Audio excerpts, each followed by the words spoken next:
Udah ngantuk? Udah? Oh belum. Assalamualaikum warahmatullahi wabarakatuh. Assalamualaikum warahmatullahi wabarakatuh.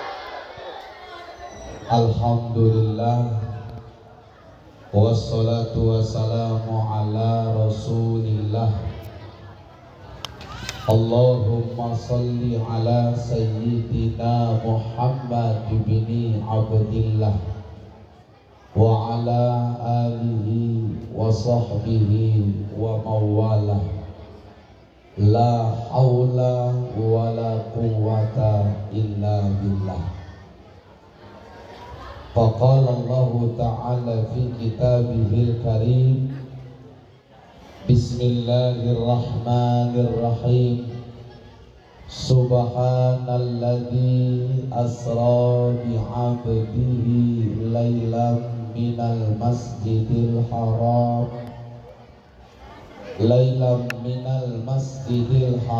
ilal masjidil aqsa alladzi barakna hawlahu linuriyahu min ayatina innahu huwas sami'ul basir.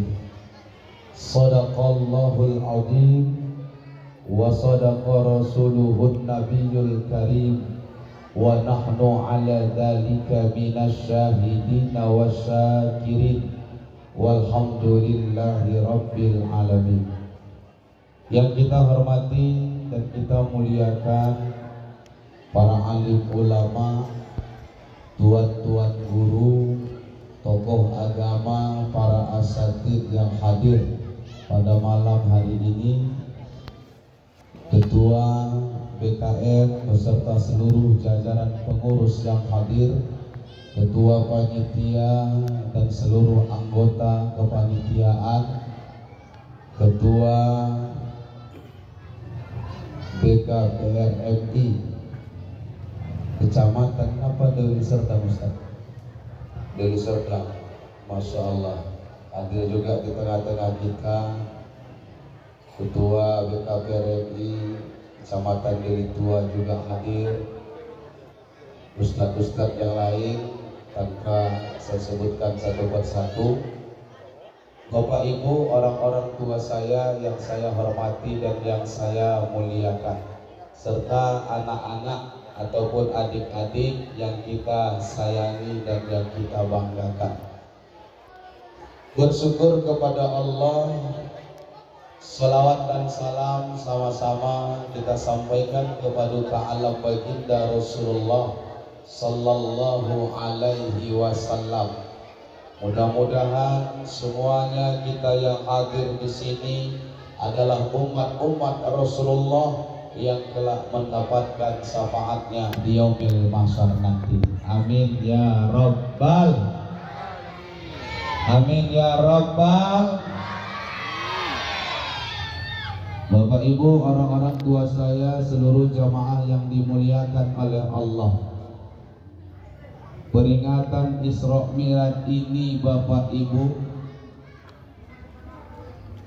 banyak organisasi, banyak masjid, banyak lembaga yang memperingati. Untuk apa? Untuk melihat dan mempelajari tanda-tanda kebesaran Allah. Namun harus kita ketahui Bapak Ibu, Isra Mi'raj yang dialami Rasulullah itu adalah akibat. Yang namanya akibat pasti ada sebab.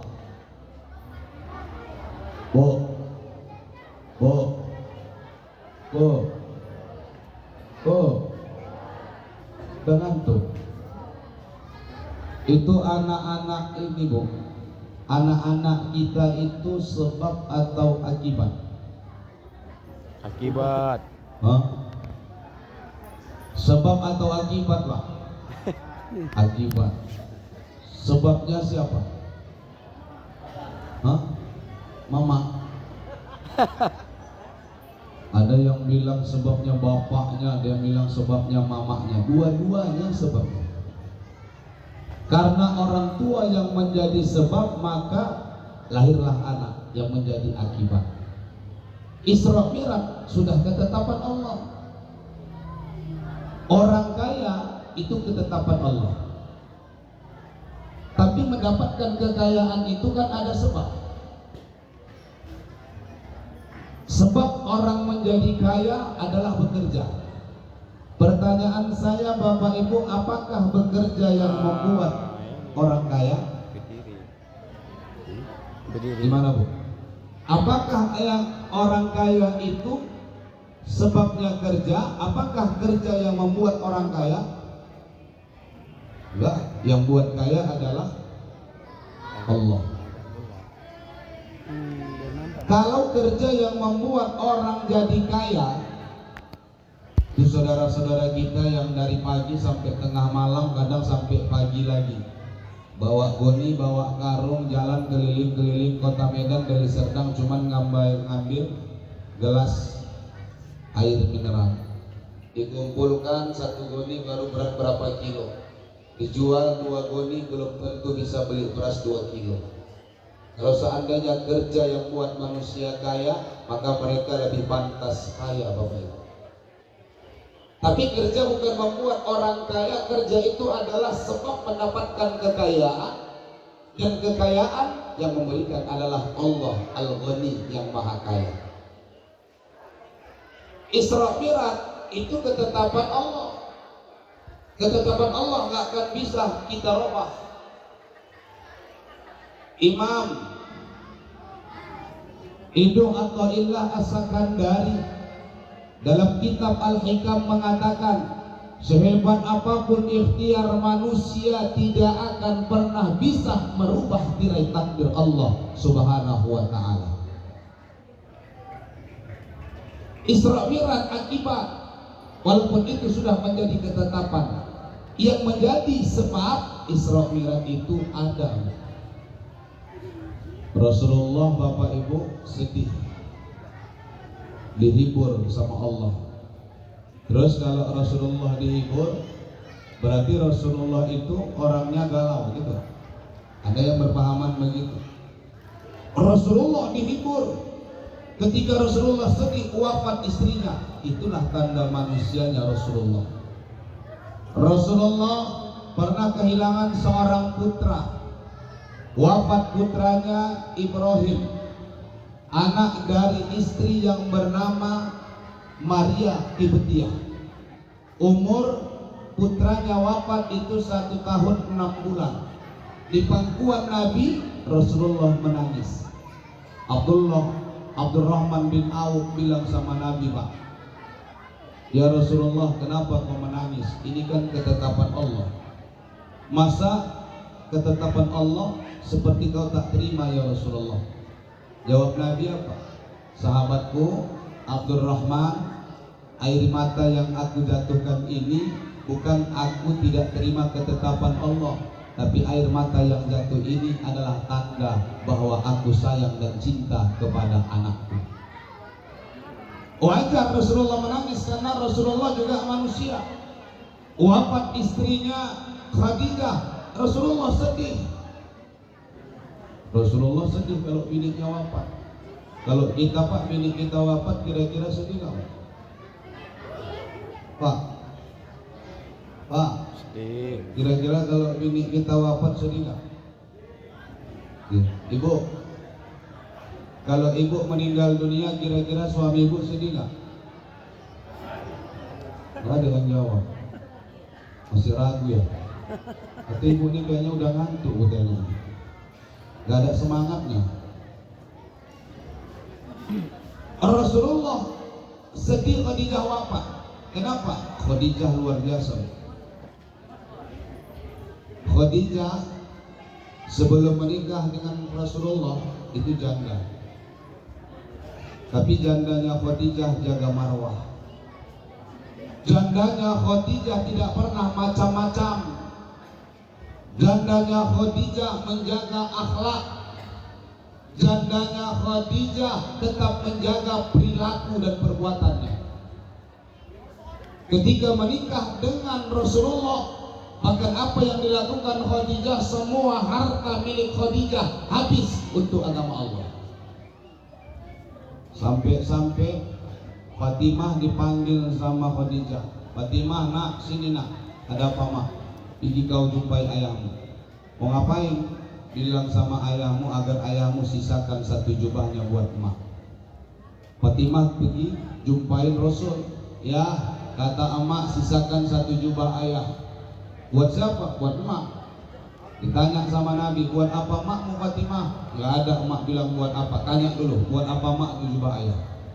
Begitu Fatimah pergi lagi jumpai Khadijah, ditanya, mak, kata ayah, jubah ayah buat apa emak?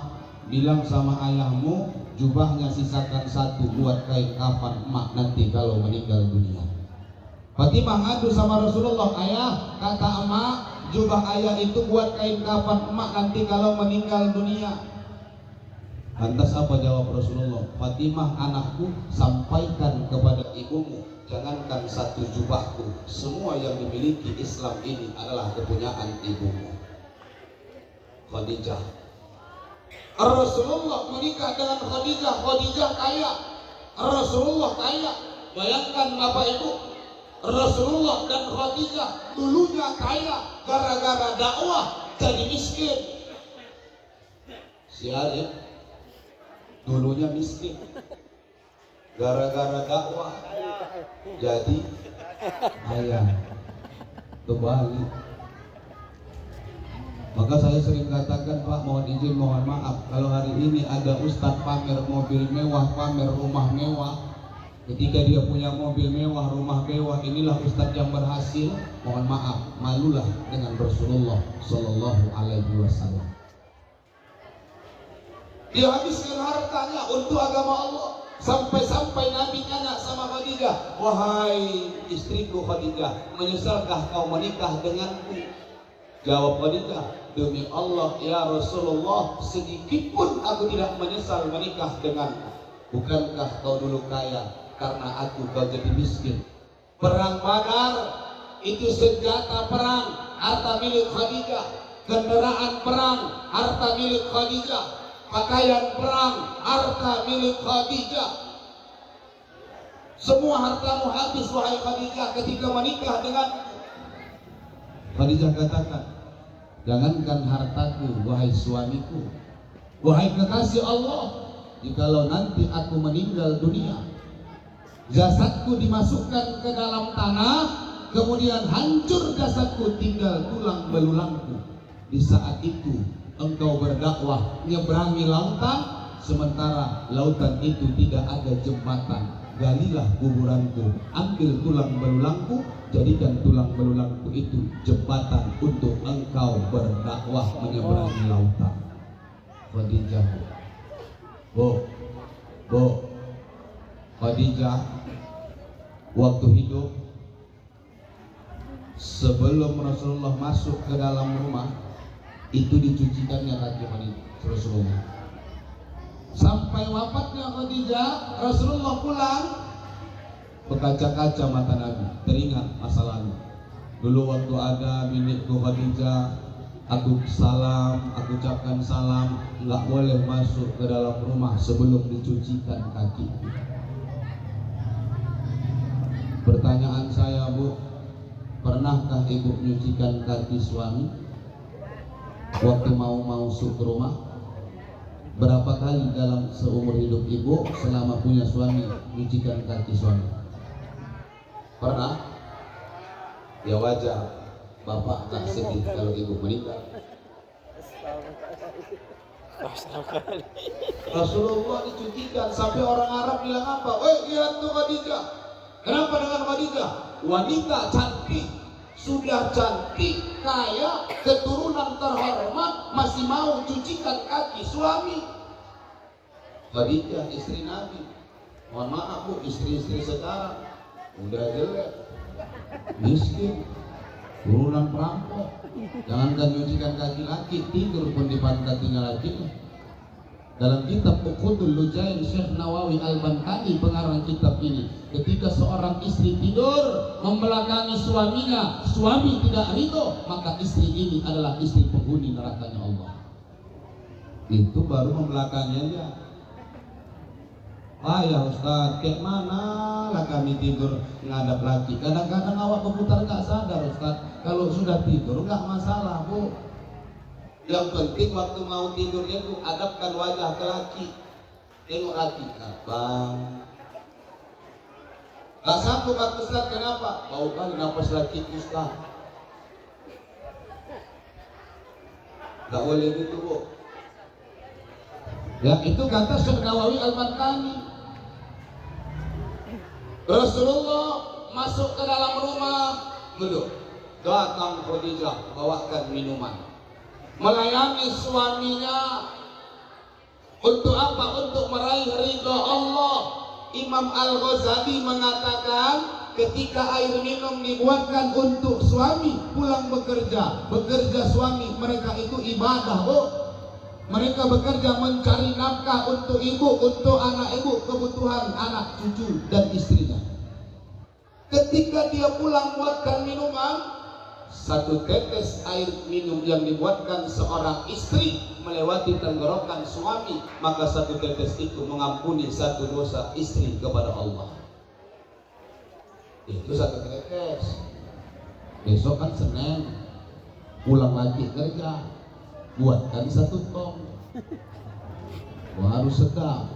Bang, kata Ustaz tuh tadi malam, setetes ini air yang ku minum, maka satu dosaku diampun. Tetes air ini yang abang minum, maka satu dosaku diampunkan Allah. Terus kenapa nih? Buatkan hari ini satu tong. Mau nggak? Aku nggak mau tahu abang habiskan itu. Kok banyak kali kau buat deh? Pasti kata laki. Ibu jawab, ya karena banyak dosaku sama abang. Kok baru tahu aku gak punya dosa banyak? Oh banyak Pak. Bayangkan abang 25 tahun kita berumah tangga Bang. Setiap abang pulang kerja, abang mandi, masuk ke kamar mandi, itu celana kerja abang gantung dalam kamar. Ku bongkar tuh Bang celananya itu kantongnya. Ada uang 2000, uang 1000, uang goceng ku ambil. Yang cepet sama 50 gak mau aku ngambilnya, karena aku tahu pasti abang hitung kalau yang besar-besar. Ada mama di situ begini. Mama di sini ada begitu Bu. Ibu jawab jujur. Kalau seandainya ibu cucikan celana laki, di dalam celana itu ada duit, pertanyaan saya, ibu ambil atau ibu balikkan? Jujur. Hah? Ambil kan Pak? Jadi sekarang Pak nggak usah capek-capek ke dukun, mau tahu siapa malingnya, bini kita sendirilah malingnya Pak. Kadang-kadang capek-capek ke dukun pun tahulah, modal air putih pakai mangkok, letakkannya siapa Mbah? Ya orang jauh. Nah ini tuh aja jawabannya, orang dekat. Kalau nggak orang dekat, ini nggak orang jauh. Rupanya memang bini awak mana orang jauh, orang paling dekat pun. Banyak dosa, buatkan minuman ikhlas karena Allah, bukan karena takut sama laki. Ini kadang-kadang perempuan ini duduk 5 orang menggosip, 5 orang menggosip, nyeritain orang yang keenam. Di antara yang 5 pulang 1. Kak, aku pulang duluan ya Kak. Kok cepat kali kau pulang? Lakiku mau pulang kerja Kak. Kalau nanti dia pulang aku nggak di rumah, nggak ada minuman yang kubuat Kak, itu melayang kompor, melayang nanti kuali Kak. Marah dia Kak. Takut kau sama laki kau? Bukan aku takut Kak, malas saja aku ribut. Ya udahlah pulanglah kau. Berarti apa? Pulang dia sibuk membuatkan minuman suami, bukan karena Allah, karena takut sama laki. Begitu dia pulang, awalnya 5 orang, pulang 1, tinggal berapa Bu? Tinggal 4. Apa yang terjadi dengan 4 ini? 4 ini menceritakan 1 yang baru pulang. Inilah penyakit orang gosip. Makanya kalau aku kumpul-kumpul sama kawan-kawan, Ustaz gak mau aku pulang duluan. Kalau mau pulang sama-sama kita buat. Kenapa begitu katanya? Kalau aku pulang duluan pasti kalian ceritain aku. Ini penyakit gosip. Makanya Bapak Ibu, kalau ada orang datang kepada kita nyeritain orang lain sama kita, tolong tinggalkan. Kak, apa? Kak aku begini loh kak, semalam kak si fulana itu kak gini. Oh bentar ya, aku ada pulang lah penting di rumah. Cabut, ibu tinggalkan. Kenapa? Kalau ibu bapak dengarkan apa yang dia katakan, maka bapak ibu bersiaplah bakal jadi korban berikutnya yang akan dia ceritakan kepada orang lain. Itu pasti, ini penyakit orang menggibah. Maka Rasulullah melarang. Gak ada baiknya. Ceritakan orang, makin seru ceritanya, makin kecil suaranya. Makin dekat orangnya, makin kecil, tambah tak bersuara. Main bisik-bisik, itulah penyakit kalau menggibah, apalagi naudzubillah sampai memfitnah. Bukan karena takut kepada suami, buatkan minuman untuk suami karena Allah. Ridho karena Allah. Allah yang membolak-balikkan hati manusia, Bu. Kalau ibu ikhlas melakukan ibadah kepada suami karena Allah, Allah akan jaga hati suami berpaling kepada perempuan yang lain. Ditengoknya ibu cantik aja, ditengoknya lagi tidur, ya Allah, kasihannya biniku ini ya Rob. Dari mulai pagi aku pergi kerja, dia sudah kerja, aku pulang kerja, dia pun masih kerja. Ditengok suami wajah bini waktu tidur, iba kita Pak, kasihan kita Pak, makin sayang sama bini. Itu tandanya istri soleha. Tapi kalau nengok bini lagi tidur, oh dia lagi di biniku. Begitu banyak dulu cewek itu yang cantik, perempuan dekat sama aku, kawan kuliahku. Kok ini yang dapat ya, ya Allah, udah ketiak bau air baterai, macet kan. Ibu juga tengok laki begitu, tengok laki waktu tidur, Bu. Ada nggak rasa hibah ibu melihat laki waktu tidur? Tengok laki, ya Allah, kasihannya lakiku. Coba bayangkan, dari pagi sampai sore dia bekerja, kadang dari pagi sampai malam. Ibu tahu, bapak-bapak ini kalau bekerja keluar sana, mereka punya pimpinan, salah kerjanya dimaki sama pimpinannya. Mereka tabrakan di jalan, mereka ribut di jalan, senggolan sama pengendara lain. Ibu tahu, ada bosnya yang larang mereka sholat Jumat. Macet mereka hadapi, panas terik matahari nggak peduli, hujan mereka terpa terus. Begitu pulang ke rumah kadang-kadang bini ngambutnya bukan senyuman, apa? Langsung duit. Ibu sini enggak, ibu sana. Nah kesindir, kalau kesindir berarti pelaku, udah itu aja, simple. Kalau saya itu nggak ribet-ribet. Kalau ceramah ada orang tersindir, ya udah aku anggap aja berarti dia pelaku. Makanya dia tersindir. Kalau nggak pelaku ngapain tersindir? Bapak-bapak ini berusaha bekerja itu, Bu, untuk ibu.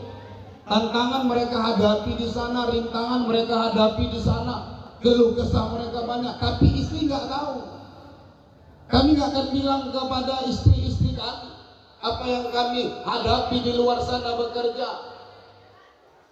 Ini dahsyat pengorbanan seorang suami kepada istri. Rasulullah ketika Khadijah wafat dia sedih karena banyak kenangan-kenangan yang indah yang dihadirkan oleh Khadijah semasa hidup bersama Rasulullah. Masuk Rasul ke kamar mau tidur, apa yang dilakukan Khadijah? Khadijah salam tangan Rasulullah, dicium sama Khadijah, meminta maaf Khadijah kepada Rasulullah. Untuk apa? Kalau nanti tidur dia meninggal dunia, tidak ada lagi dosanya kepada suaminya. Ini ringan diamalkan, cuman payah untuk ini ringan sebenarnya amalannya, cuman payah untuk dikerjakan, Bapak. Ibu kutanya lah, berapa kali ibu dalam setahun nyalam tangan laki? Hah? Pernah mau tidur nyalam laki? Pernah pergi wirid laki disalam dulu? Hanya orang-orang tertentu, Bu.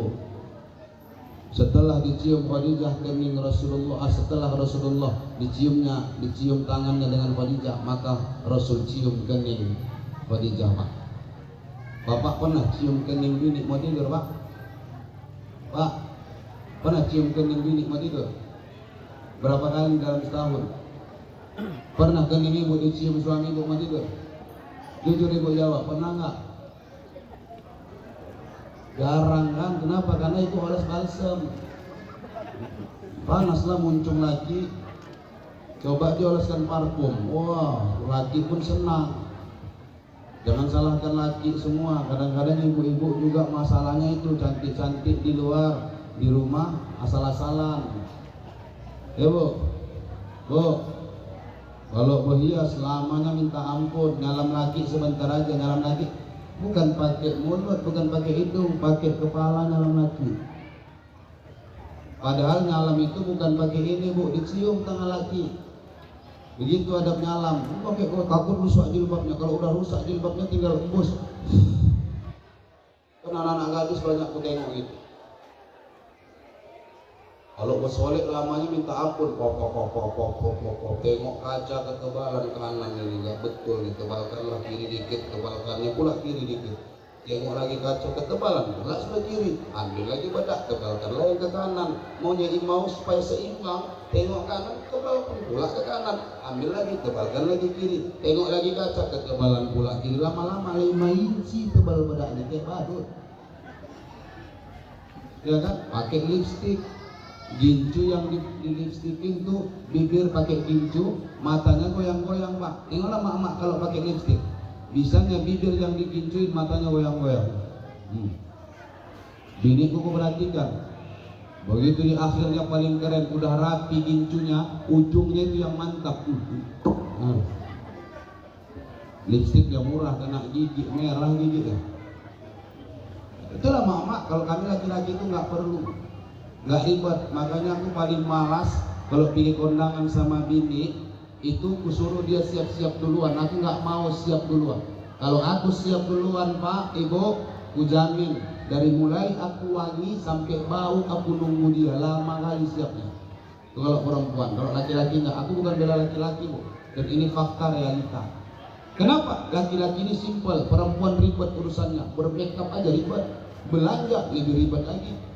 Aku belanja sama biniku cuma beda 5.000 perak, diajaknya aku jalan 500 meter. Cuma beda goceng pak. Nyari barang cuma satu, 9 toko dikelilingi nggak dapat.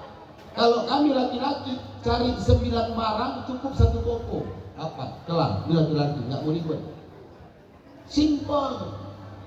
Tapi kalau perempuan kan enggak, jujur ibu, betul nggak? Dan ini fakta.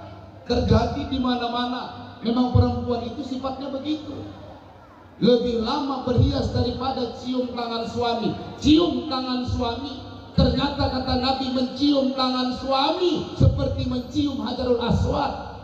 Ibu nggak keluarkan duit 30 juta, nggak ada uangku mau umrah ustaz, nggak bisa aku cium Hajarul Aswad ustaz. Kalau nggak ada uang nggak bisa cium Hajarul Aswad yang ada di Makkah sana. Di rumah ibu ada Hajarul Aswad. Cium tangan laki. Setiap mau tidur, bang minta maaf aku ya bang. Apa gede? Mau tidur bang. Kenapa belum kau salam-salam aku mau tidur? Ya nggak apa-apa lah bang, protes aja bang. Salam yang penting kan aku minta maaf. Bukan masalahnya nggak protes, cuman aku bingung aja. Nggak pernah kayak gini. Udah jangan banyak cerita bang, sini tangan abang. Cium maaf ya bang, lahir dan batin. Laki dalam hatinya pasti aneh kan? Ini bang terlihat kayak gini gini, mau meninggal ini gini. Nggak pernah ada kayak gini, kok tiba-tiba gini. Makanya perlu diceritakan kepada suami. Itu kesedihan Rasulullah, Allah hibur lewat jalan-jalan. Jalan-jalannya kemana? Subhanalladzi asra bi'abdihi laylam minal masjidil haram. Laylam minal masjidil haram ilal masjidil aqsa. Dari masjid ke masjid. Tapi bapak ibu, sebelum diperjalankan ada peristiwa yang terjadi di alamin Rasulullah. Apa itu peristiwanya? Malaikat Jibril membelah dada Nabi. Kenapa dada Nabi dibelah? Dibersihkan hatinya. Kenapa dibersihkan? Apakah hati Nabi kotor? Hati Nabi tidak kotor bapak ibu. Kalau tak kotor kenapa dibersihkan? Membersihkan sesuatu yang sudah bersih. Membersihkan sesuatu yang sudah bersih. Jangankan hati Nabi, Nabi punya darah suci, Nabi punya kencing suci bapak ibu. Ummu Aiman, sahabat Nabi dari perempuan, Nabi kencing di satu wadah. Niatnya Nabi nanti sebelum subuh dibuang. Begitu Nabi bangun ditengok tuh ada tuh kok nggak ada airnya, ditanya sama Ummu Aiman, Ummu Aiman, kau lihat air di sini nggak? Air di mana ya Rasul? Ini yang di dalam wadah ini. Ummu Aiman bilang, ku minum ya Rasulullah. Rasul ketawa sampai geraham Rasul terlihat. Ummu Aiman bilang, kok ketawa kau ya Rasulullah? Gak apa-apa, ku lucu aja. Tahu nggak kau itu apa yang kau minum? Enggak ya Rasul. Apa itu Rasul? Itu yang kau minum itu air kencingku, kata Nabi. Apa jawab Ummu Aiman? Demi Allah ya Rasulullah, sudah banyak aku meminum air, belum pernah aku meminum air yang sesegar itu. Itu kencing Nabi, bukan kencing kita ya Bu. Bukan kencing kita, minta tolong jangan kencing kita pula diminum. Itu kencing Nabi, beda Nabi dengan kita. Basyarun laka basyar, Nabi manusia, tapi nggak manusia biasa. Banyak bedanya dengan kita. Nabi berjalan ada awan di atas kepalanya menaungi. Kenapa Nabi berjalan di kepalanya dinaungi awan? Kalau sempat Nabi berjalan tidak ada awan di atas kepalanya, maka cahaya Nabi akan berbenturan dengan cahaya matahari. Kalau seandainya cahaya matahari berbenturan dengan cahaya Nabi, maka yang terjadi matahari akan hancur. Dahsyatnya cahaya baginda Rasulullah sallallahu alaihi wasallam. Abdullah bin Zubair dipanggil Nabi, Abdullah sini. Aku punya darah bekam nih, ditolong kau buangkan darah bekam. Abdullah pergi keluar. Abdullah tunggu dulu, jangan ada yang melihat di mana darah ini kau buang ya. Minta tolong jangan ada yang lihat. Pergi Abdullah bin Zubair. Begitu sampai di luar Bapak Ibu, itu darah bekam Rasul diminum sama Abdullah. Setelah dia minum, dia datangin Rasul, ya Rasulullah, darah tadi sudah ku buang. Nabi nanya, kemana kau buang? Pokoknya nggak ada yang lihat lah Rasul. Iya, tapi kemana? Rasul nanya apa Rasul nggak tahu? Rasul sudah tahu, jangankan yang terjadi saat itu, sampai akhir zaman ini pun Nabi tahu. Nabi ahli kasyaf, tapi nggak pernah ngaku kasyaf Pak. Orang sekarang nggak kasyaf, ngaku-ngaku ahli kasyaf. Nabi ahli kasyaf sampai akhir zaman. Nabi tahu apa yang akan terjadi. Bertanya kepada Abdullah bukan karena nggak tahu, menguji kejujuran sahabat saat itu. Apa kata Abdullah bin Zubair? Aku membuang darah itu tidak ada yang tahu ya Rasulullah kecuali Allah dan Rasulnya, serta aku yang tahu di mana darah itu kubuang. Ia jawab aja lah, kemana kau buang? Kata Nabi, darah tadi itu ku minum ya Rasulullah. Apa kata Nabi? Karena di dalam tubuhmu sudah mengalir darahku, maka haram jasadmu disentuh oleh api neraka. Kalau najis kan disuruh Nabi itu dibuang, muntahkan itu. Nabi nggak suruh itu dimuntahkan. Menunjukkan apa? Bersihnya darah Nabi, sucinya darah Nabi dan kencing Nabi. Apalagi hati Nabi dibersihkan waktu berangkat Isra Mi'raj. Untuk apa? Karena pengen menuju Masjidil Haram ke Masjidil Aqsa. Datang ke masjid Nabi, bersihkan hati Pak. Kita mau datang ke masjid, bersihkan hati dari penyakit-penyakit hati. Sama-sama pengurus masjid, gak usah bergaduh. Ini kadang-kadang ngomong, kalau dia tetap jadi pengurus tak mau aku sholat ke masjid dia. Apa urusan? Nggak cocok sama pengurus, silahkan, jangan musuhin masjid. Ini masjid tanggung jawab kita bersama. Ini masjid memakmurkannya, ini kewajiban kita. Ayo sama-sama kita makmurkan ini masjid. Jangan kita cari kemakmuran di masjid. Ayo sama-sama kita hidupkan ini masjid. Jangan kita cari kehidupan di masjid. Bersihkan hati.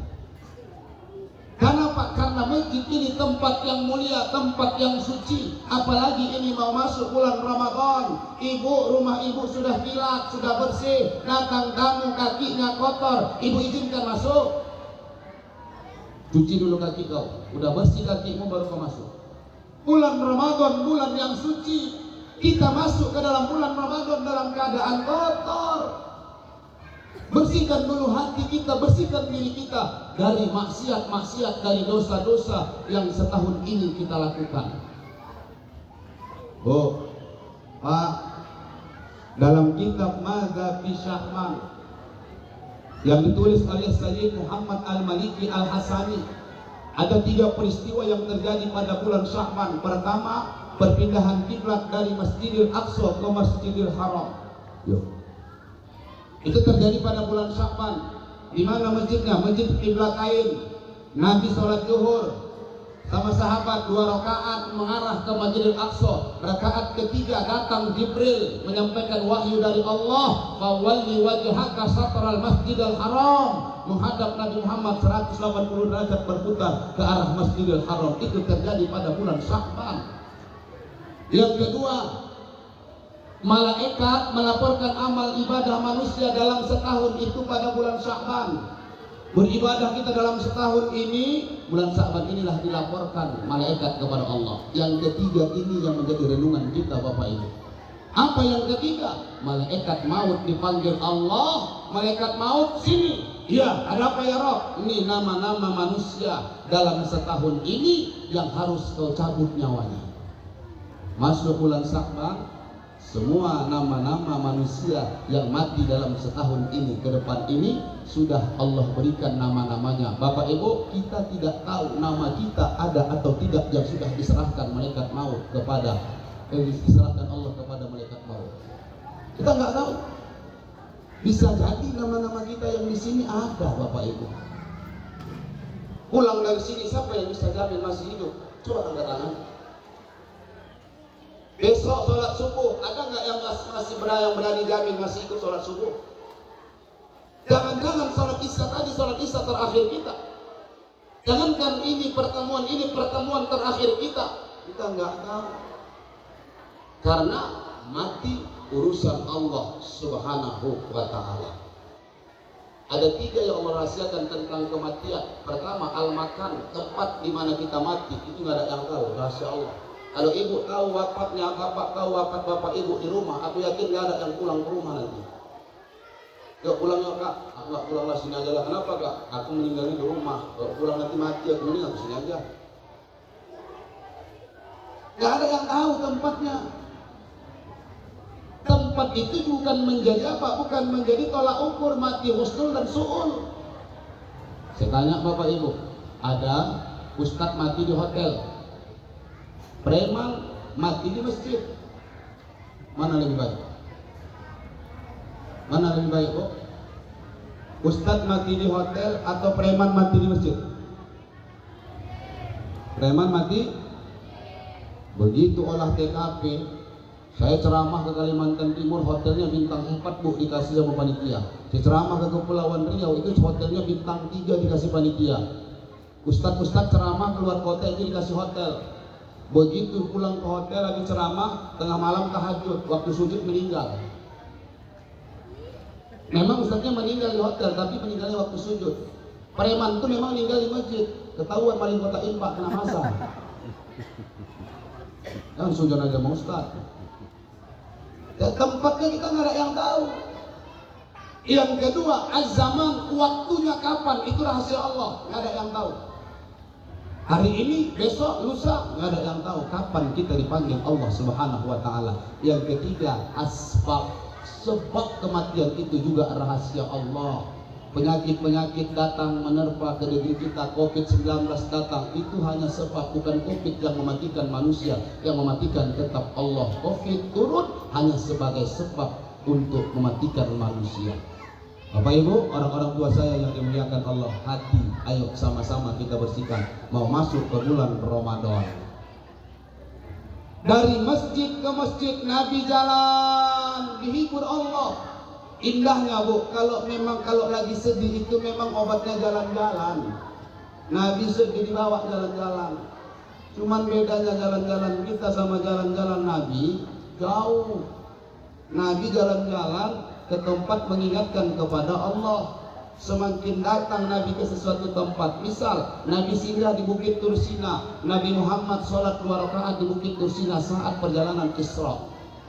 Nabi sholat di Bukit Tursina, kenapa? Menghormati Nabi Musa alaihissalam, karena Bukit Tursina adalah tempat pertemuan Nabi Musa dengan Allah, tapi bukan Bukit Tursina tempatnya Allah. Jalan lagi Nabi lewat Vatikan, Bethlehem yang dimuliakan, yang dianggap suci. oleh saudara-saudara kita yang beragama Nasrani. Mereka menjalankan ibadah spiritual mereka ke tempat-tempat suci, ke Vatikan, ke Bethlehem. Nabi Muhammad singgah di Bethlehem, sholat Nabi Muhammad 2 rakaat di Vatikan. Untuk apa? Memuliakan Nabi Isa, karena Vatikan dan Bethlehem itu adalah tempat lahirnya Nabi Isa alaihi salam. Jalan-jalan dibawa mengingatkan kepada Allah. Kita jalan-jalan kemana? Debu-debu mandi-mandi. Kemana Danau Toba mandi-mandi? Azan berkumandang, Allahu Akbar, Allahu Akbar. Bu, salat dulu bu. Bentar lagi Ustaz. Tinggal zuhur, tinggal asar. Jalan-jalan kita bukan buat ingat kepada Allah, tapi sering buat lalai, lupa kita kepada Allah. Nabi dibawa jalan-jalan, dihibur. Minal Masjidil Haram, Masjidil Aqsa. Di Masjidil Aqsa Nabi jadi imam sholat. Siapa yang menjadi makmum? Seluruh Nabi dan Rasul yang menjadi makmum saat Nabi sholat menjadi imam di Masjidil Aqsa. Apa maknanya? Maknanya Bapak Ibu, ayo kalau Nabi saja mampu menjadi pemimpin, bukan hanya pemimpin sholat, tapi pemimpin dunia, pemimpin akhirat. Kita umatnya Nabi berusahalah untuk jadi pemimpin.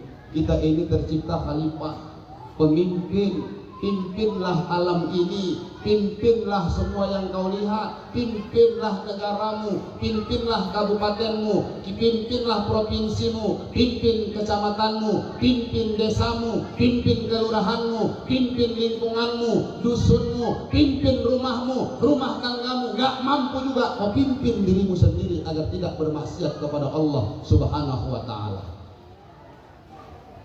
Bu, Pak, mohon izin, mohon maaf. Siti Maryam punya ayah. Nama ayah Siti Maryam siapa, Bu? Ali Imran. Ada yang tahu? Bu, ayah Siti Maryam siapa namanya? Pamannya aja. Imran. Nah, Imran, betul? Imran. Saya mau tanya, antara Imran dengan Siti Maryam mana lebih mulia? Mana lebih mulia? Maryam. Lebih mulia Siti Maryam. Kenapa? Siti Maryam bisa melahirkan seorang putra tanpa ada sentuhan dari laki-laki. Bukan lahir tanpa ayah. Kalau lahir tanpa ayah sekarang banyak perempuan hamil tanpa laki, banyak sekarang. Siti Maryam beda. Dia hamil tidak disentuh oleh laki-laki, bisa hamil. Berarti lebih mulia Maryam. Lahirlah seorang putra yang bernama siapa, Bu? Isa. Nabi Isa alaihi salam. Pertanyaan saya, Pak, Nabi Isa dengan Siti Maryam mana lebih mulia? Isa. Lebih mulia Nabi Isa, karena Isa adalah seorang nabi dan rasul. Inilah kemakna kepemimpinan. Maksudnya apa? Kalau hari ini, Bu, Pak, kita lulusan S1, anak harus lulusan S2. Kalau anak lulusan S3, kalau kita lulusan S2, anak kita usahakan lulusan S3. Kalau kita hari ini punya deposito cuma 1M, anak kita besok usahakan di atas kita. Harus anak kita berada di atas kita. Bukan hanya dalam dunia, bukan hanya unsur keduniaan, tapi juga ilmu keagamaannya. Anak harus lebih tinggi daripada kita. Inilah yang menjadikan Imran atau Isa, Nabi Isa alaihissalam lebih mulia daripada Siti Maryam ibundanya. Kita juga punya anak. Artinya apa? Kita punya harta. Ayo habiskan harta kita untuk belajar ilmu agama buat anak kita. Jangan pelit-pelit, Bu. Peringatan Isra Mi'raj dibuat begini, berapa udah kita sumbangkan? 17 Agustus datang rumah ke rumah untuk buat perlombaan. Kita dipatokkan satu rumah tangga sekian kita bayar, Bu. Ini, Bu, mohon maaf, peringatan Isra Mi'raj ini enggak dipatokkan satu rumah tangga sekian, enggak, seikhlas hati Ibu. Sekarang posisinya karena seikhlas hati, sesuka hati kita ngasihnya, Bu. Pelit kita dengan harta untuk agama ini. Mohon izin, di sini ada enggak guru mengaji? Guru Al-Quran ada enggak di sini, Pak? Hah? Ustaz, ada guru Al-Quran di sini, Ustaz? Ustaz Tohir ngajar enggak, Ustaz Tohir? Di rumah ngajar enggak? Ngajar Al-Quran enggak? Enggak ya? Ada, siapa? Ustaz ngajar Al-Quran juga? Di masjid ini ada nggak ngajar Al-Quran buat anak-anak? Itu yang aku tanya. Ada nggak, Pak? Ada? Ada yang jawab. Mana kita amin? Mana kita amin? Ada nggak, Pak? Ustaz? Ada yang belajar anak-anak ngaji sini? Enggak, anak-anak ngaji di rumah berarti. Gurunya mana? Di kampung ini nggak ada guru mengaji di kampung, satu pun nggak ada. Madrasah. Nggak ada. Mana? Bu, saya ingin tanya, berapa ibu digaji sama orang tua murid satu bulan? Gratis. Berapa guru ngaji bayar? Biar sadar, kita ini kadang-kadang mohon maaf Bapak Ibu untuk agama pelit. Dengan alasan apa? Ustaz, kalau tidak mengajar, tidak digaji, tak ikhlas. Ustaz diundang ceramah, kalau tak dibayar, tak ikhlas. Banyak Ustaz aja harus ikhlas, jamaah nggak ikhlas. Jangan keikhlasan itu hanya dilemparkan kepada guru-guru agama. Jangan hanya kepada Ustaz. Ini bukan curhat Pak, mohon maaf. Ya, bukan mohon maaf. Saya sensitif bahas ini Pak. Saya termasuk difitnah Ustaz yang menarikkan sekian kalau kali ceramah. Saya difitnah, banyak memfitnah saya. Di media sosial banyak fitnah saya. Mohon maaf, saya ceramah di Batubara. Itu jarang jadwal saya nyampe ke kuping saya begitu saya datang ke Batubara. Ustaz, kapan kami bisa undang Ustaz ya Ustaz? Kenapa? Kapan ada waktu aku ceramah? Bukan itu Ustaz, kabar kami dengan Ustaz sekian kalau sekali ceramah. Nih kabar. Ini maka saya bahas. Kenapa? Karena saya sering bahas ini. Tuan Guru Abdul Halim yang di Titi Sewa, rumah saya dekat dengan rumah beliau. Kami datang kepada beliau, kami tanya, Tuan Guru mohon maaf, kami ceramah, diberikan bisyarah, diberikan hujrah, salahkah kami terima itu?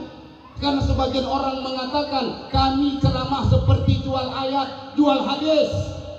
Apa kata beliau? Yang dibayar itu bukan ayat yang kau sampaikan, yang dibayar itu bukan hadis yang kau sampaikan. Satu ayat, kalaupun ada orang punya emas setinggi gunung, dia bawa itu emas setinggi gunung untuk bayar satu ayat yang kau sampaikan. Emas setinggi gunung itu nggak cukup bayar satu ayat itu. Ayat Allah.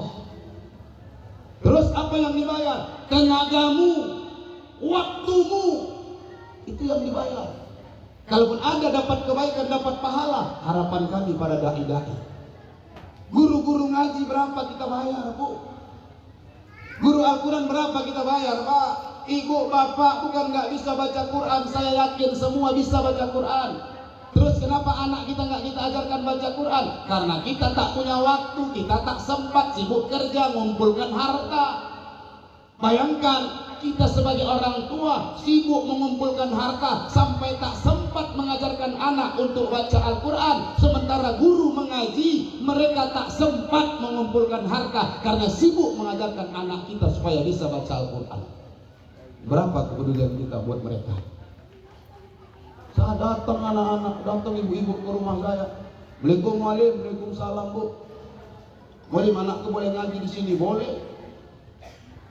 Pertanyaan saya, berapa sebulan Walim? Jangan ibu tanya itu. Kalau ibu tanya itu, saya nggak jawab. Sampai kiamat nggak akan jawab. Mohon maaf Pak. Boleh tanya panitia pelaksana sholat Mi'raj malam ini. Ada nggak mereka bertanya berapa Ustaz kami siapkan? Kalaupun bertanya, saya nggak akan jawab. Jangan tanya akulah. Nggak mau saya jawabnya. Ini sensitif saya bilang. Apalagi bertanya lewat chat. Pernah saya kejebak Ustaz. Di chat saya nanya berapa Ustaz? Biasanya Ustaz kalau ke sini berapa? Ya saya jawab. Biasanya kalau di sana itu saya dikasih sekian Pak. Saya bilang, ini screenshot Ustaz Tarif. Ini kan luar biasa Pak. Bagaimana dengan guru-guru kita hari ini? Rupanya mendatangkan guru ke masjid ini, kita tidak bayar minyaknya. Mohon maaf, memakmurkan masjid bukan hanya memakmurkan bangunan, bukan hanya memakmurkan jamaah, memakmurkan masjid. Kau gaji tukang parkir, gaji tukang kebersihan, gaji guru-guru yang datang mengajarkan ilmu di masjid ini. Itu juga bagian daripada memakmurkan masjid. Agak sensitif Ustaz kalau bahas ini. Banyak orang fitnah luar biasa. Ilmu agama kita pelit untuk mengeluarkan duit. Udah Bu, ini aja Bu, Ibu jangan tanya berapa sebulan. Ibu antarkan aja anak ibu. Kalau ibu ada duit, ya ibu itu nggak usah tanya-tanya berapa. Kalau ibu nggak punya duit, nggak apa-apa, antarkan aja. Jangan gara-gara ibu nggak punya duit, anak ibu nggak ngaji, saya bilang nggak apa-apa, antarkan aja ke rumah saya. 2 tahun Pak, 2 tahun Bu, saya ajarkan ngaji nggak pernah bayar. Masya Allah. Nggak pernah bayar. Kadang aku duduk di teras rumahku siap ngajar, nyesal aku ngomong itu sama dia. Teman-teman dibilang kalau nggak ada nggak apa-apa Bu, nggak ada aja. Depan rumahku dalam gang, keluar ke simpang sebelah kanan itu ada warung misok. Asal keluar aku siang hari ke simpang tuh tengok ke kanan, emaknya lagi tiap hari makan misok di situ. Di ruang ngaji anaknya nggak sanggup. Sampai dalam hati ini, ya Allah, seandainya aku amanahkan tugas malaikat Israil satu hari aja sama aku, ya Allah, dia telah tu cabut duluan nyawanya. Gondoknya kulit kena ujubillah. Udah nggak bayar nggak apa-apa, tengok Al-Qur'annya, tengok alif-alif anak-anak kita, perhatikan alif-alif anak-anak kita atau Al-Qur'annya. Ulang anak-anak kita perhatikan. Saya nggak pernah saya berikan izin murid ngaji itu meninggalkan Al-Quran atau seamanya di rumah. Ini banyak kadang-kadang kalau begitu ditinggalkan. Makanya Al-Quran di masjid, kalau ada ngaji anak-anak di masjid, jangan Al-Quran masjid dipakai murid ngaji. Kenapa? Biar tahu orang tua beli Al-Quran sendiri, biar tahu mereka harga Al-Quran. Ini masjid dilakukan Al-Quran, selesai ngaji diletakkan ke masjid. Apa dibaca anak-anak di rumah? Apa tugas orang tua di rumah? Rupanya kami ini guru-guru ngaji ini kayak laundry, masuk kotor keluar bersih. Oh nggak bisa. Tuh anak-anak tuh nggak usah dikasih. Itu Al-Quran di masjid itu buat siapa? Buat orang-orang yang sholat maghrib tunggu sholat isya atau musafir. Silahkan mereka baca Quran. Perhatikanlah alif-alifnya Al-Qurannya. Saya ngajar tuh kalau ditemu pakai alif-alif, bukan pakai iqra. Saya nggak pandai pakai iqra. Bukan saya salahkan yang ngaji pakai iqra, silahkan. Cuman saya karena nggak paham, saya nggak ngajar pakai itu. Ngapain saya pandai-pandaian yang saya nggak tahu? Saya ngajarin metode kampung saya sekampung sama Ustaz Tohir. Tengok tanya Ustaz dulu kan mengaji kayak mana? Alif date A, alif bawah I, alif depan U, A, I, U, badua di atas ban, badua di bawah bin, badua di depan bun, ban, bin, bun. Ingat ibu itu? Ya kan, zaman dulu gitu kan? Ada dalam kotak, itu kalau mau pindah kaji wajib dibaca, nggak boleh nggak dibaca. Waw sin sabtu dan tewas, sindate salam dan telamim depanmu, wassalamu. Ingat kan? Tuh, kalau kami orang kampung kami tanya Ustaz Tohir, beda lagi pakai nyanyi. Alif gak berdiri macam tiang, ba titiknya satu macam sampan, ta titiknya dua begitu juga, ta titiknya tiga sama saja. Itu orang kampung kami. Kalau hilir Ustaz Tohir ingat ya. Udah lama aku lupa itu Ustaz. Jangan-jangan Ustaz Tohir pun gak ingat lagi caranya saya. Saya kan mengajar pakai itu. Alif-alifnya ya Allah, bu, hilang 5 lembar. Kalaupun gak hilang itu, sudut-sudutnya berlipat kayak bungkus belacan. Pesan gak anak tadi, kau pulang sekarang. Pulang ke sekarang, kalau kau gak ganti alif-alif kau, jangan kau datang mengaji ke rumahnya. Pulang kau. Menangis anak tadi pulang. Menangis. Begitu dia pulang, jantung kupak 140 km per jam. Enak perasaanku ini, datang ini maknya ini, betul datang maknya waktu ngantarkan anaknya mau ngaji. Assalamualaikum waalaikum, lembut kali salamnya. Waktu anaknya nangis pulang mengucapkan salamnya udah intonasinya beda. Assalamualaikum waalaikum, udah marah intonasinya. Waalaikumsalam bu, kenapa bu? Anakku kok nangis Malik? Marahin bu. Gimana mau dimarahin? Ya aku marahin lah, alif-alifnya masa bisa hilang 5 lembar. Aku suruh pulang dia. Dia jangan kayak gitu lah Malim. Nggak pernah anakku ini nangis kayak gini loh Malim. Baru malam ini Malim. Ku antarkan anakku ke sini supaya diajarkan baca Quran. Bukan untuk dimarah-marahin Malim. Kalau cuma dimarah-marahin, aku pun bisa marah-marahin anakku di rumah. Nggak terima orang tua anak dimarahin. Kayak gitu lah. Ini zamannya ini. Orang dulu ada gitu. Saya nggak usah cerita, bapak ibu lebih duluan mungkin hidup dari saya. Saya masih muda. Tapi saya masih ngalami. Ketika saya dilempar pakai penghapus sama guru saya ngaji, saya pulang ke rumah, padahal bukan saya yang ribut saat itu. Saya pulang ke rumah nangis ngadu sama almarhum ayah. Ya, aku dilempar sama ustadz itu. Apa salah kau? Nggak ada, aku salah. Kawanku yang ribut, aku dilemparnya. Ya datangin tuh, nggak mau tahu aku. Kalau ayah nggak datangin, nggak berantem sama dia, nggak mau aku lagi ngaji. Apa kata almarhum ayah? Diambilnya rotan. Oh balik nggak? Balik. Sana balik, sana. Ulibas nih kok kalau nggak sana. Nggak dibela pak, nggak dibela bu. Besok dipukul guru, nggak berani ngadu lagi sama orang tua. Orang tua sekarang anak dimarahin guru ngaji, pulang ke rumah dibela. Makanya anak-anak sekarang mohon maaf Bapak Ibu, tidak ada yang segan, tidak ada yang beradab, berakhlak kepada gurunya. Ini yang menyebabkan ilmu anak-anak sekarang nggak berkah. Orang-orang dulu ilmunya berkah. Tamatan sekolah rakyat, wawasannya seperti S1 sekarang, Pak. Cuma di sekolah rakyat. Kalau sekarang taraf SD. Tapi wawasannya luar biasa. Kenapa? Berkah ilmunya. Yang kita bayar apa dulu? Cuma minyak tanah, minyak lampu sebotol. Untuk apa minyak lampu itu? Untuk menghidupkan lampu teplok sampai hitam lubang hidung awak mengaji dulu. Gara-gara lampu teplok itulah aku bisa menyebutkan huruf nun sama huruf mim. Baca kaji Al-Fatihah Pak, ingat kali aku itu. Udah ada listrik. Ini yang anak puas, libas. Salah.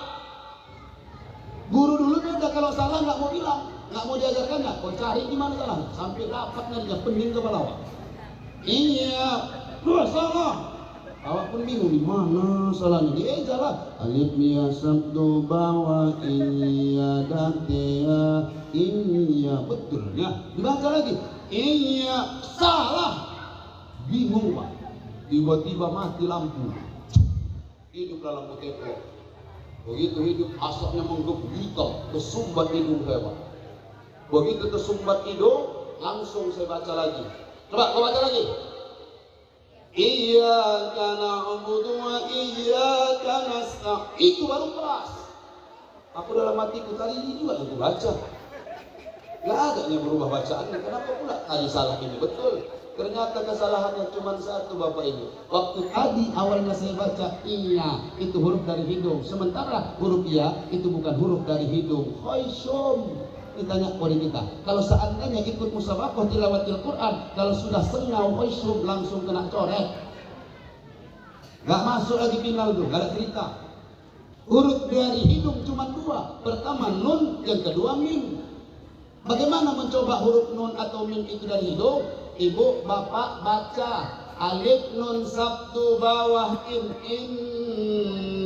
tapi pencet hidung, bisa nggak? Satu lagi. Nggak bisa. Kenapa? Karena huruf nun dari hidung. Kenapa nggak bisa hidung dipencet? Nggak bisa keluar nunnya. Amma yatasaalun. Nggak bisa Bu. Maka ketika disebutkan huruf iya yang benar apa? Pencet hidung. Iya. Kalau dia sengau atau dari hidung, nggak dapat. Gara-gara lampu teplok bisa menyebutkan huruf iya tidak dari hidung. Banyak loh imam-imam masjid itu menyebutkan huruf iya dari hidung, tapi tidak merusak makna. Tidak sampai merusak makna dan tidak membatalkan Al-Fatihahnya. Cuman dari sifatul huruf salah. Ya, kalau makna makhrajul huruf yang salah batal. Tapi kalau sifatul huruf yang salah tidak sampai merusak makna. Tapi dalam musabaqah tilawatil Quran dua-duanya bekerja. Makhrajul huruf, sifatul huruf tetap dinilai oleh Dewan Juri. Bapak Ibu, itu dulu. Itu dulu. Ya, tidak pelit dengan harta bayarannya minyak lampu sebotol. Orang tua sekarang Bu, mohon maaf, ayolah kita makmurkan guru-guru Al-Quran. Saya bukan mengatakan sama orang tua murid saya, nggak ada murid saya di sini, orang tuanya nggak ada. Maksud saya apa? Guru-guru Al-Quran di kampung kita ini pasti ada. Muliakanlah. Kalau saya ceramah cuma 1 jam dikasih amplop, maaf pulang saya. Guru-guru Al-Quran di kampung ini kadang-kadang tokennya ada bunyi, nggak ada duitnya mengisi token. Bu, ini musibah besar bagi kita di kampung ini. Kenapa? Dialah yang mengajarkan anak kita baca Quran. Dialah yang tidak menjadikan orang buta huruf Al-Quran di kampung ini. Maka perhatikan kehidupan mereka, sejahterakan guru-guru mengaji ataupun guru-guru Al-Quran di kampung ini. Jangan pelit dengan harta yang kita miliki. Kenapa? Karena semakin banyak harta, semakin kecil peluang kita untuk bersedekah. Saya ceramah dulu Bapak Ibu kalau keluar kota, itu saya telepon mak saya, mak, doakan ya mak. Mau kemana kau ceramah? Mau Kalimantan mak, naik pesawat? Iya mak, takut kali lah mak kalau dengar-dengar pesawat ini jatuh nanti kayak mana? Kalau jatuh mati lah mak, aku bilang. Apa lagi cerita? Mana ada cerita kalau jatuh nggak mati? Ya itu yang aku takutkan, mak nggak usah takut. Kalau mati itu ya mati, kalau enggak ya enggak. Kalau memang takdir kita mati, jangankan di pesawat, dalam kelambu pun mati mak, saya bilang. Oh iya juga ya katanya. Udah berangkat, pulang ceramah, ditelepon lagi. Pulang ke Medan ditelepon, udah pulang kan nak? Udah mak. Kenapa mak? Semalam mak kan duduk-duduk di teras, terus mak lewat tukang bakso, dipukul-pukulnya mangkoknya pakai sendok. Terus apa urusan sama mak? Bukan, mak mau beli duit mak kemarin ada 50.000, entah kemana mak taruh. Banyak kali gayanya minta duit. mukadimahnya panjang. Dalam hatiku inilah mak-mak ini, ya Allah. Tapi begitu dia bilang minta duit, ada duit kau nak, ada mak, minta lah mak, nangis saya. Kenapa? Kenapa saya menangis? Harusnya jangan emakku yang minta, tapi sebelum dia minta, aku yang sudah kasih sama dia. Kadang-kadang kan kita nggak paham dan mengerti keinginan orang tua. Padahal orang tua selalu paham dan mengerti keinginan anaknya. Anak belum minta, dia udah tahu apa yang kita ingin. Tapi kenapa di hari tuanya kita tak pernah paham dan mengerti keinginan mereka? Begitu saya bilang, mak, ya udah mak, aku ada duit ke 100, ada mak minta limpul aja nak, boleh? Boleh, gak apa-apa mak. 100.000, keluarkanlah limpul. 50.000 bapak ibu, dari 100.000 berapa persen? 50%. Betul kan? 3 bulan kemudian ceramah lagi, aku diundang keluar kota. Ditelepon lagi pulangnya sama mak, udah pulang mau ceramah mak? Udah mak. Ada duit kau, ada mak, berapa? Alhamdulillah mak, kemarin aku ceramah dikasih aku 100 juta mak. Ini misal pak, misal aja, belum pernah memang. Misal aja ini. Sumpah kayak gitu kaya-kaya lah bu. Kan Ustaz Abdul Somad yang asli, Ustaz Abdul Somad yang asli mungkin ini yang kali bu. Kali itu lebih laris memang, kenapa? Karena memang lebih murah. Handphone yang kali lebih laris daripada original, karena memang lebih murah kali. Jadi aku murah nggak murahan ya, lebih murahan. Ada 100 juta, ada mak minta 50 juta. Bapak ibu saya mau tanya, saya memberikan 50.000 duit saya saat itu mudah. Ketika emak minta 50 juta, apakah saya memberikan semudah saat memberikan 50.000? Pasti muncul pertanyaan, untuk apa mak kok banyak kali? Aku juga butuh loh mak, ini itu. Padahal 50.000 dari 100.000 itu 50%. 50 juta dari 100 juta tetap 50%. Artinya Bapak Ibu, persentasenya sama, cuma karena nominalnya lebih besar, maka sulit kita untuk mengeluarkan. Itulah bukti semakin banyak kadang-kadang harta kita, semakin kecil peluang kita untuk berbagi, apalagi untuk hal keagamaan.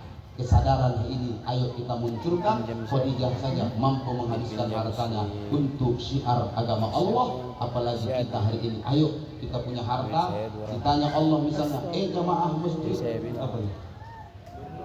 Pas diminta sih ini waktu panggilan Burhanuddin duit yang sama saya itu kan niat kumaha sih. Jamaah masjid Burhanuddin. Bisa ini Allah nanya ya Pak. Allah nanya bukan saya. Ini misal Maha Suci Allah. Bukan ini misal yang lain aja tertipu. Kalian punya harta enggak? Kata Allah. Apa jawab kita Bapak Ibu? Ada berani bilang enggak punya? Enggak nyampe. Jawab sepakat, ada ya Allah. Oh ada. Aku mau tanya lagi, kalau memang kalian punya harta, siapa yang kasih harta kalian? Apa jawab kita Bapak Ibu? Minjam 300. Allah, kamu yang ngasih ya Rob. Oh kalian sadar aku yang ngasih? Iya. Sadar kami. Oh kalau kalian sadar aku yang ngasih, aku boleh minta sedikit enggak? Kata Allah. Untuk apa ya Rob? Untuk rumahku, untuk hamba-hambaku yang membutuhkan, anak yatim piatu, guru-guru di kampung ini misalnya. Udah, kalian nggak usah jawab. Kalian mau kasih untuk ke masjid silahkan. Kalian mau bantu orang miskin silahkan. Kalian nggak kasih pun nggak apa-apa. Ingat kata Allah, kalau kalian pun tidak mau memberikan harta yang kutitipkan kepada kalian untuk pembangunan rumahku, aku tidak masalah dan aku tak memaksa. Tapi ingat, aku punya banyak cara untuk mengambil harta yang kutitipkan kepada kalian. Cara Allah banyak Bapak Ibu. Dari mulai penyakit datang, habis duit berobat tak sembuh-sembuh, tiba-tiba Pak anaknya puas ikut dunia hitam, terjebak dalam kasus narkoba, direhabilitasi, ditangkap polisi, habis duit orang tua tadi. Cara Allah banyak untuk mengambil harta yang dia titipkan kepada kita. Bapak Ibu, orang-orang tua saya yang dimuliakan Allah, terakhir udah pukul 11 lewat. Terakhir setelah Nabi Muhammad jadi imam di Masjidil Aqsa, naik Nabi Muhammad sampai langit ke-7. Apa kata Jibril? Muhammad, aku cukup sampai sini ya, nggak bisa lagi ngantar ke atas. Kenapa Jibril? Kalau aku nembus ke atas, aku akan hancur. Loh, kok bisa? Kau kan tercipta dari cahaya. Betul, aku tercipta dari cahaya, tapi dari cahayamu. Sementara engkau Muhammad tercipta langsung dari cahaya Allah. Hanya cahaya Allah yang bisa ketemu dengan Allah. Nabi naik pakai sendal. Begitu pakai sendal Nabi mau naik, teringat Nabi Muhammad. Dulu Nabi Musa pernah ditegur Allah karena pakai sendal bertemu dengan Allah di Bukit Tur Sina. Allah tegur, Musa, lepaskan sendalmu. Jangan kau pakai sendal kalau mau bertemu dengan aku, kata Allah. Nabi Musa lepaskan. Rasulullah takut kalau ditegur Allah. Rasulullah malu kalau ditegur Allah. Ingat Bapak Ibu, Rasul malu kalau ditegur. Rasul takut kalau ditegur, padahal belum tentu ditegur. Kalau Rasul malu ditegur, kalau Rasul takut kalau ditegur, kita Bapak Ibu bukan mau ditegur, udah banyak teguran, itu pun tak buat takut dan malu kepada Allah Subhanahu wa Ta'ala. Dipakai Nabi, lepaskan Nabi sendalnya. Apa kata Allah? Wahai kekasihku Muhammad, pakai sendalmu, jangan kau lepaskan, pakai. Maka sendal Nabi juga ikut berjumpa dengan Allah. Ketika naik berjumpa dengan Allah, apa yang dijemput oleh Rasulullah tidak ada yang lain, cuman perintah sholat. Sholat inilah ibadah yang paling penting dalam Islam. Al-farqu bainar rajuli wal kafir as-sholat. Pembeda antara orang Islam dengan orang kafir adalah sholat. Kita haji, mereka ada juga Bethlehem tadi, Vatikan tadi, itu tempat mereka muliakan yang mereka kunjungi. Kalau kita berpuasa, ini nisfu Sya'ban tadi puasa, mungkin juga nanti bulan Ramadan kita puasa. Agama lain juga Anda mengajarkan itu. Bahkan lebih lama puasa mereka 30 hari, kita paling banyak, mereka 40 siang dan malam, kita cuma siang saja. Bersedekah kita, mereka lebih banyak sedekah. Berapa banyak yang mereka bantu. Mereka kadang-kadang lebih giat lagi bersedekah, lebih banyak yang mereka keluarkan. Kalau kita namanya zakat, mereka juga ada, cuma namanya beda. Tapi maaf Bapak Ibu, untuk sholat boleh Bapak Ibu cari di agama mana yang ada. Cuman ada di agama Islam. Makanya sholat inilah pembeda antara kita dengan mereka. Terakhir, rukun Islam ada berapa, Bu? 5 rukun iman yang 6. Pertama apa? Syahadat. Kedua, sholat. Ketiga, zakat. puasa. Keempat, zakat. Kelima, haji. Ini 5 rukun Islam. Kalau 5 ini ditunaikan, maka Islam akan terpegang, tergenggam dengan kuat. Kalaulah saya ibaratkan ini botol adalah agama, maka 5 menggenggamnya, ini botol tak akan pernah jatuh. Bagaimanapun digoncang, tidak akan pernah jatuh, karena ini terpegang dengan kuat. Tapi tidak semua orang Islam itu mampu menunaikan ibadah haji karena berangkat haji. Ini safaqta ilaihi sabila, bagi yang mampu. Ketika dia tidak mampu secara ekonomi, ketika dia tidak mampu, bentar Bang, udah modis. Ketika dia tidak mampu secara ekonomi ataupun secara fisik, boleh dia tidak menunaikan haji, maka gugur rukun Islam 1, tinggal 4, ini masih terpegang. Yang keempat, zakat. Kalau dia fakir, dia miskin, boleh nggak bayar zakat? Boleh. Kalau dia fakir miskin, dia bukan membayar zakat, tapi menerima zakat. Gugur. Yang keempat, tinggal 3, masih terpegang, ini agama. Masih kokoh ini agama. Yang ketiga, puasa. Bolehkah orang Islam tidak puasa di bulan Ramadan? Boleh. Faman kana minkum maridun aw ala safarin fa iddatun min ayamin ukhra. Kalau dalam keadaan sakit dan di perjalanan boleh kau enggak puasa. Tapi kalau kau di perjalanan nanti habis bulan Ramadan, di luar hari yang diharamkan untuk berpuasa, silahkan ganti qada puasamu. Ketika kau sakit juga boleh kau tidak puasa. Bahkan kalau sakitmu berkepanjangan, sakit sudah tua, enggak akan mungkin kau bisa qada lagi, maka wajib kau bayar fidyah. Gugur 3 rukun Islam, tinggal 2, masih terpegang agama, masih terpegang ini agama. Tapi yang kedua, sholat. Sholat tidak ada keringanan. Keringanan sholat hanya sebatas nggak bisa berdiri, duduk, nggak bisa duduk, berbaring, nggak bisa berbaring, isyarat, nggak bisa isyarat, disolatkan. Cuman itu kan keringanannya. Selebihnya nggak ada. Dalam kondisi seperti apapun, wajib bagi orang Islam itu sholat. Maka siapa yang tidak mendirikan sholat, maka dia menggugurkan sholat, maka melepaskan jari telunjuk. Ketika jari telunjuk ini saya lepaskan, Bapak Ibu, apa yang terjadi dengan botol ini yang saya ibaratkan agama? Jatuh. Botol ini akan jatuh. Lihat Bapak Ibu, ini telunjuk saya lepaskan, maka jatuhlah botol ini yang saya ibaratkan tadi agama. Siapa yang meninggalkan sholat, yang tidak mengerjakan sholat sesungguhnya dialah yang menjatuhkan dan meruntuhkan agamanya sendiri. Jangan jadi penghina agama kita sendiri. Jangan jadi orang-orang yang menjatuhkan agama sendiri. Maka peringatan Isra Mi'raj ini intinya ayo sama-sama sholat kita perbaiki. Apalagi sebentar lagi masuk bulan Ramadan, saatnya bagi kita untuk memperbaiki ibadah kita, kualitas dan kuantitas di dalam sholat 5 waktu sehari semalam. Bapak Ibu, orang-orang tua saya yang dimuliakan Allah Subhanahu wa taala. Mungkin itu saja yang dapat saya sampaikan. Kepada Allah saya mohon ampun kalau ada kata-kata saya yang kasar, mohon maaf ya, mohon maaf. Beginilah cara penyampaian saya, bukan ada unsur kesengajaan, tapi memang gaya model saya ceramah ini beginilah Bu. Ya, kalau ada jarum yang patah, janganlah disimpan sampai berkarat. Kalau ada kata dan perilaku saya yang salah, mohon maafkan saya dunia sampai akhirat. Nasrul minallah wa fathun qarib wa basyiril mu'minin. Assalamualaikum warahmatullahi wabarakatuh. Waalaikumsalam warahmatullahi wabarakatuh.